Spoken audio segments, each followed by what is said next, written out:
Picture a smith standing at a forge somewhere in Anatolia around 1200 BCE. He has been working bronze his entire life. His father worked bronze, his grandfather worked bronze. Every skilled metalworker he has ever known has worked bronze. Bronze is what you work. Bronze is what weapons are made from, what tools are made from, what the great empires of the Mediterranean world have built their military power on for 1,000 years. And then something arrives at his workshop. Not a customer, not an order, a piece of metal. Dark, reddish-gray, heavier than it looks, found in the aftermath of a meteorite strike by someone who noticed it was different from every rock in the vicinity. His patron wants to know what it is, whether it can be worked, whether it is worth anything. He puts it in the fire, he heats it, he hammers it, and something happens that he has never seen happen with any material he has previously encountered. The metal is harder than bronze, significantly harder. It holds an edge differently. It behaves differently under the hammer, requires different temperatures, resists his tools in ways bronze never did.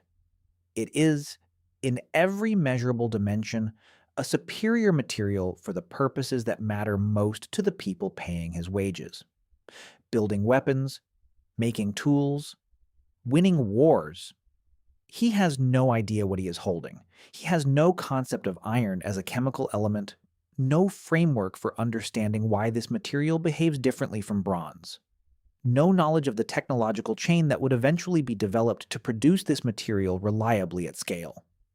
He just knows that this thing is remarkable, that the empires that figure out how to make it consistently will have an advantage over the ones that don't, that the world, though he cannot know this, is about to change. This moment, or something very much like it, in various locations across the ancient world, is where the Iron Age begins, and the story of how humans discovered iron, understood it, struggled with it, lost the knowledge, rediscovered it, and eventually mastered it is one of the most consequential technological journeys in the entire history of civilization. It is also considerably older, stranger, and more globally distributed than the standard historical narrative suggests. Start at the actual beginning, which is not the Iron Age of 1200 BCE, but something dramatically earlier and dramatically more extraterrestrial. The first iron that ancient humans ever encountered was not from the ground. It was from the sky. Meteoritic iron, iron-nickel alloy that falls to Earth in meteorites, was the only form of iron accessible to ancient humans for the overwhelming majority of human prehistory, and it was rare enough that its use was more symbolic than technological for most of that period. Meteoritic iron is chemically different from terrestrial iron ore. It arrives pre-smelted by the processes that formed it in the cooling solar nebula. It does not require the high-temperature reduction of ore that terrestrial iron production demands. It can be worked with effort through cold hammering or hot working in a forge. And it has a distinctive nickel content, typically between 5 and 30% nickel, that marks it chemically as extraterrestrial in origin, allowing modern archaeometallurgists to identify ancient meteoritic iron objects with confidence even thousands of years after their production. The earliest confirmed iron artifacts in the archaeological record are meteoritic. Beads found in burial sites in Egypt dating to approximately 3200 BCE, predating the Egyptian Bronze Age, were identified through chemical analysis as meteoritic iron, shaped by hammering into small tubular beads. These objects were buried with their owners as prestige items of extraordinary value. They were not tools, they were not weapons, they were jewelry, evidence that iron at this early date was so rare and remarkable that its value was symbolic and status-marking rather than functional. The Egyptians called iron the metal of heaven. The Sumerian term for iron translates to something approximating sky metal or heaven metal. The Hittites used a term that scholars interpret similarly. This linguistic pattern, repeated across ancient cultures with no direct contact, reflects the actual experience of people who encountered iron primarily from meteoritic sources. It literally came from the sky, arriving in events that were themselves dramatic and memorable, and the metal derived from those events carried the cosmic significance of its origin. King Tutankhamun, buried around 1323 BCE with extraordinary wealth and ceremony, was interred with a dagger whose blade chemical analysis confirms as meteoritic iron. In the context of a civilization that had mastered gold, silver, and bronze production, and whose pharaoh was buried with all the finest material culture the ancient world could produce, the meteoritic iron dagger was included as something remarkable. A treasure of unusual provenance, whose value derived partly from the strangeness and scarcity of its material. This is where the iron story begins. Not in a forge, in the sky. Bridging the gap between meteoritic iron objects and the intentional smelting of terrestrial iron ore is one of the more contested questions in the archaeology of technology, and the answer involves more complexity and more accidental discovery than the tidy narrative of technological progress usually admits. Terrestrial iron occurs in nature primarily as iron oxide compounds, hematite, magnetite, limonite, goethite, or minerals that must be chemically reduced to release the metallic iron. This reduction requires heating the ore in the presence of carbon monoxide, produced by burning charcoal in conditions of reduced airflow, at temperatures high enough to drive the chemical reaction. Around 1,200 degrees Celsius for the reduction to occur efficiently.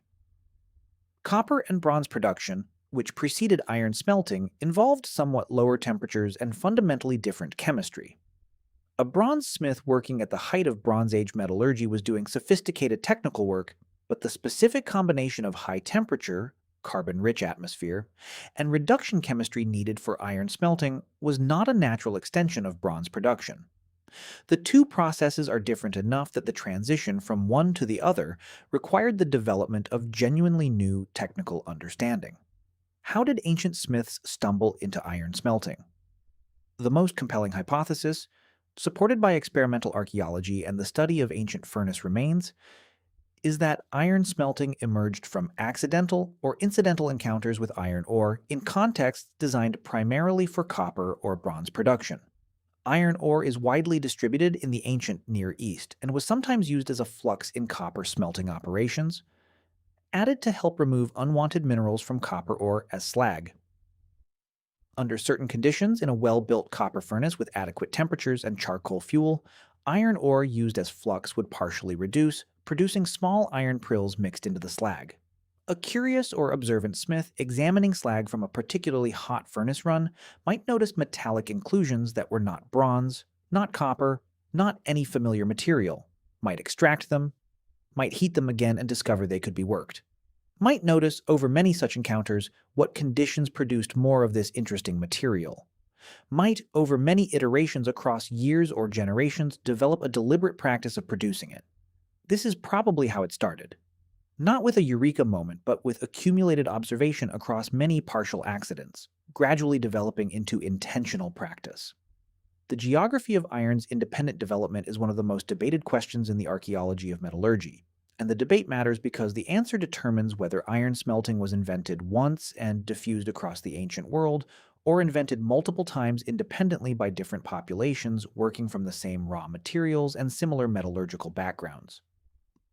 The traditional narrative places the origins of iron smelting firmly in the ancient Near East, in Anatolia, in the territory of the Hittite Empire, around 1500 to 1200 BCE. The Hittites have long been credited with being the first people to develop iron smelting as a controlled technology and to recognize its military and economic implications. Ancient texts from Hittite archives include references to iron as a prized material and to restrictions on its export, suggesting the Hittites were aware they possessed something valuable and were attempting to maintain technological advantage. This narrative is not wrong, but it is incomplete.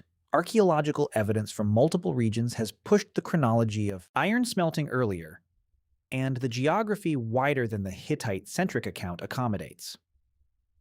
Sites in sub-Saharan Africa, particularly in what is now Tanzania, Rwanda, Cameroon, and Nigeria, have produced evidence of iron smelting that some researchers date to as early as 1400 to 2000 BCE, contemporary with or predating the conventionally accepted Near Eastern timeline.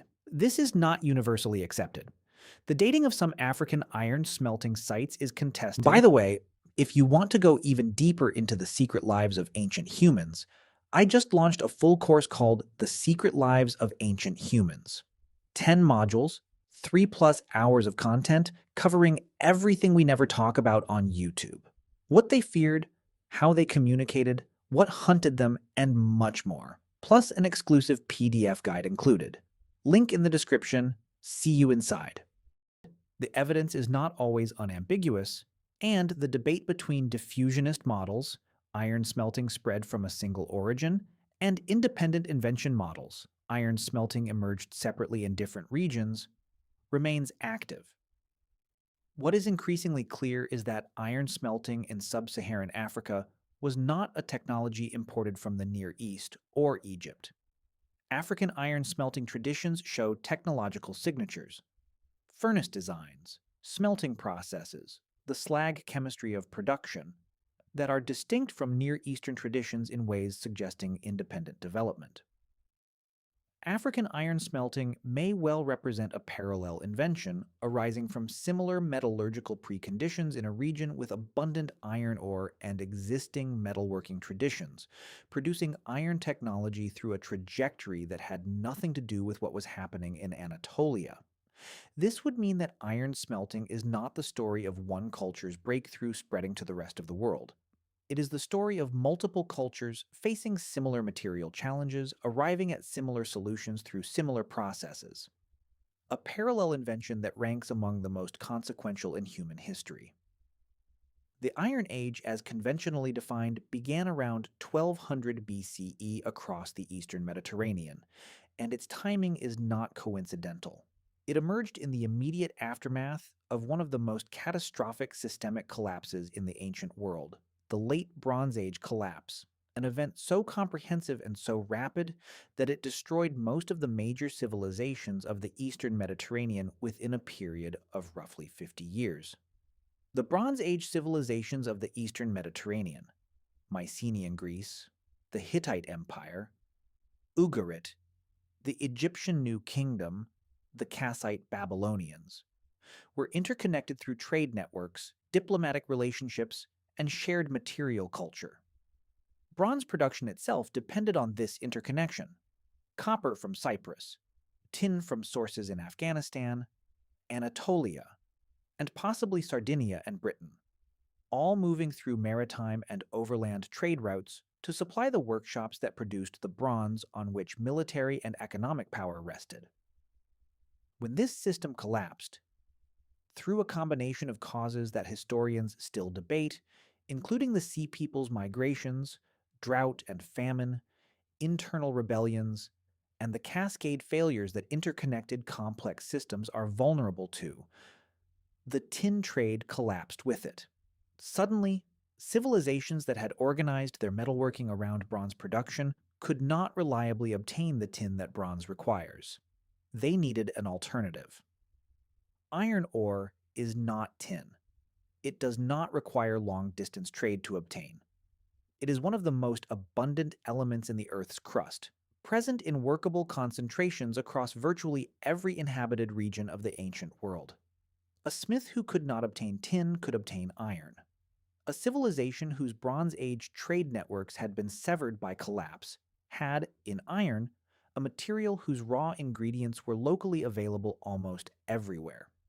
The Iron Age did not follow the Bronze Age merely because iron technology improved to the point of superiority. It followed partly because the Bronze Age's collapse made iron's self-sufficiency a crucial advantage at exactly the moment when the alternative was inaccessible. Necessity, as usual, did a great deal of the inventing. The technical challenges of iron smelting that made it so much more difficult to develop than bronze production are worth understanding because they explain why iron technology developed slowly even after the basic process was known, and why mastering it required generations of accumulated craft knowledge rather than a single discovery.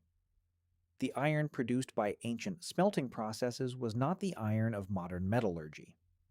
Early iron smelters were producing what is called bloomery iron, a spongy mass of iron mixed with slag inclusions, called a bloom, that, formed in the bottom of the furnace at temperatures insufficient to melt the iron completely.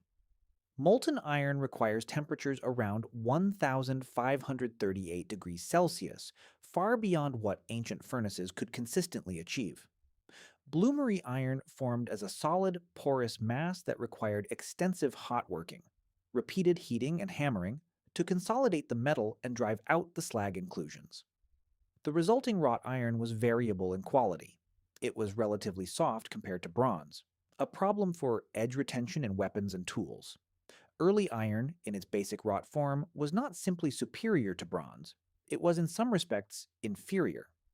The advantage of iron was not immediate quality, but eventual accessibility. Bronze required imported tin. Iron ore was everywhere. The real game changer was carburization, the process by which iron absorbs carbon during forge work or smelting, transforming from soft wrought iron into steel. Iron with controlled carbon content between about 0.2 and 2.1% is dramatically harder than pure iron, holds a sharper edge, and, in properly heat-treated form, rivals or exceeds bronze's properties across virtually every relevant dimension. Ancient smiths discovered carburization empirically, through observation of how iron behaved differently when worked in different conditions in different charcoal fuel environments with different forge techniques. Understanding why it happened, that carbon was diffusing from the charcoal fuel into the iron's crystal structure, changing its mechanical properties, was beyond the conceptual framework available. But recognizing that certain practices produced harder, better iron, and codifying those practices into craft tradition was entirely within ancient smiths' capacity. The knowledge accumulated generation by generation, smith by smith, failure by failure, insight by insight. The carburized iron blade of 800 BCE was dramatically superior to the soft wrought iron of 1100 BCE, not because the underlying metallurgy changed, but because the practical knowledge of how to manipulate it had deepened substantially. Heat treatment, quenching, and tempering represents the next major step in iron mastery, and the story of its discovery is one of the most satisfying accidental discoveries in the entire history of technology. When steel is heated to above its critical temperature, the point at which its internal crystal structure transforms, and then rapidly cooled by quenching in water or oil, something remarkable happens. The rapid cooling traps the high-temperature crystal structure, a form called martensite, that is dramatically harder than the room-temperature steel structure. The resulting blade can be made sharper, holds its edge longer, and resists deformation under impact better than unquenched steel. The discovery of quenching was almost certainly accidental. A smith working a blade at high temperature near water either dropped it or deliberately cooled it quickly for practical reasons, noticed that the resulting metal was harder than expected, and began to experiment with reproducing the effect. Ancient accounts of the sword quenching process across multiple cultures, the Japanese katana tradition, the Damascus steel traditions of the Middle East, the Celtic iron traditions of Europe, treat the quenching process with a combination of technical precision and ritual significance that suggests both how important the step was and how incompletely understood the mechanism behind it was. Ancient smiths knew that quenching changed the metal. They developed elaborate practices around when to quench, how hot the metal needed to be, what medium to quench in. Some ancient traditions used urine, which the ammonia content of may have had marginal benefits for certain surface chemistry effects. They did not know what martensite was. They did not have the crystallographic framework to understand what was happening at the structural level. They had craft knowledge, transmitted through apprenticeship, refined through generations of practice, that worked without theoretical understanding because the empirical results were unambiguous. This is how most ancient technology worked, not through scientific understanding, but through systematic empirical craft practice, accumulating effective knowledge without knowing why it was effective. The why came thousands of years later. The what worked just fine on its own. The geopolitical consequences of iron technology spreading across the ancient world reshaped civilizations in ways that are still visible in the historical record, and examining a few cases reveals the pattern. The Assyrian Empire of the first millennium BCE was among the first major powers to systematically adopt iron weaponry and iron-tipped agricultural tools at scale, and the correlation between their iron adoption and their military dominance of the Near East is not coincidental. Iron weapons gave Assyrian armies advantages in edge retention and shock resistance over bronze-armed opponents. Iron agricultural tools, harder, holding a sharper edge, capable of working soils and cutting wood more effectively than bronze equivalents, supported the agricultural productivity that fed a military machine of extraordinary scale and ambition. The spread of iron across Europe transformed societies that had been organized around the prestige economy of bronze, a material requiring long-distance trade, therefore accessible only to elites connected to those networks, into societies where metalworking capability was more widely distributed. Iron ore was local. The knowledge to smelt it, once acquired, was not the proprietary secret of a trade-connected elite. Celtic cultures of Iron Age Europe spread iron technology across the continent with remarkable speed, and the democratization of metal access that followed contributed to social and political changes whose implications extended well beyond the technical.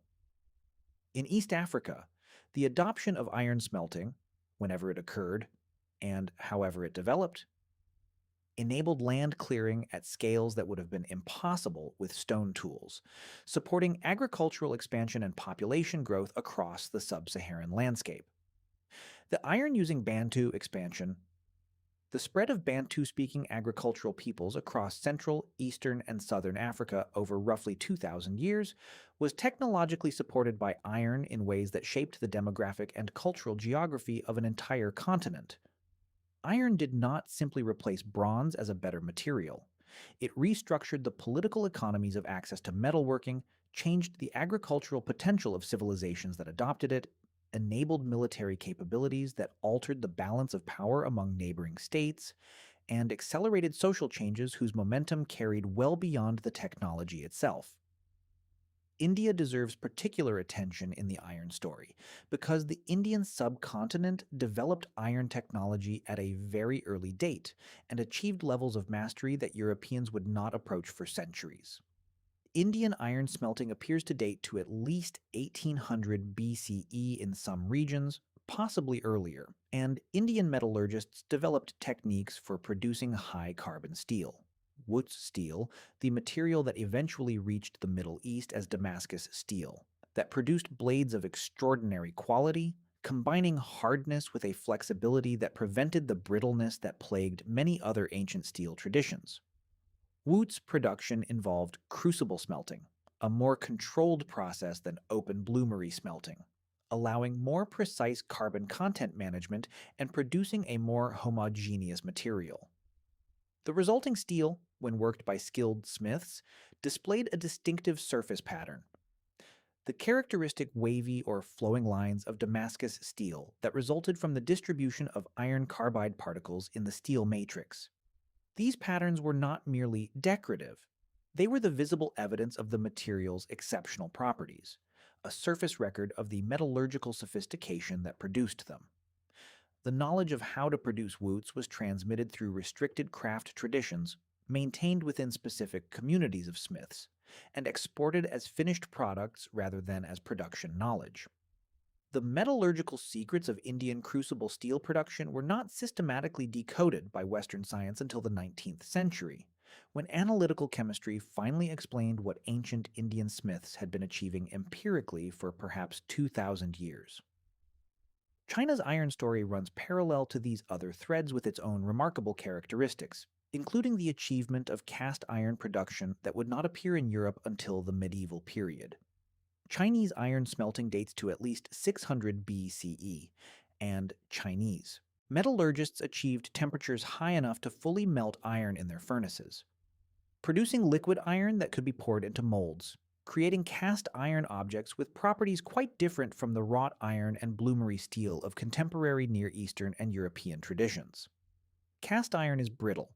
It contains too much carbon to be worked by hammering, but it is extremely hard and can be produced in complex shapes through mold casting.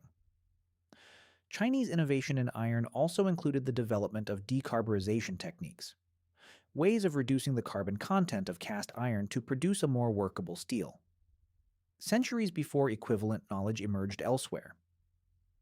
Chinese agricultural iron tools, plows, hoes, and other implements spread across East Asia with agricultural expansion, enabling intensive cultivation of wet rice agriculture that supported population densities, far exceeding what earlier Bronze Age agriculture could sustain. The Chinese iron story demonstrates that the path from raw iron ore to refined steel was not a single trajectory traversed by one culture and imitated by others. It was a set of parallel paths, each discovering different aspects of iron's possibilities, each developing distinct solutions to the technical challenges of producing and refining this extraordinary material. Here is where the entire story of iron's discovery arrives at something worth sitting with. Something that the details of furnaces and quenching techniques and political economies all point toward, but that is easy to miss when you are focused on the technical specifics. The discovery of iron was not a discovery, it was thousands of discoveries, made by thousands of people across thousands of years in dozens of different cultural contexts, each adding a piece to a technological knowledge base that accumulated through the same process that all human knowledge accumulates, through curiosity, through accident, through careful observation of results, through the transmission of craft knowledge from hand to hand and generation to generation, and through the slow, grinding, entirely unglamorous work of figuring out what works and why. The smith in Anatolia, hammering meteoritic iron in 1400 BCE, did not know he was working iron. The early smelters in sub-Saharan Africa did not know they were making history. The Indian metallurgists who developed Watt's production were not aware that their material would travel along trade routes to become legendary in cultures they would never visit. The Chinese foundrymen pouring liquid iron into molds were solving immediate practical problems, not consciously advancing civilization. They were just working, paying attention, sharing what they learned, building on what came before, failing and trying again. The accumulation of that work across sufficient time and sufficient populations produced the technological transformation that we call the Iron Age, and which transformed every society it touched so thoroughly that tracing a clear line from those ancient forges to the industrial civilization of the modern world requires only patience, not imagination. The meteorite fell from the sky. Someone picked up the piece it left behind. Someone noticed it was different. Someone put it in a fire. Everything else is what happened next. And what happened next changed everything.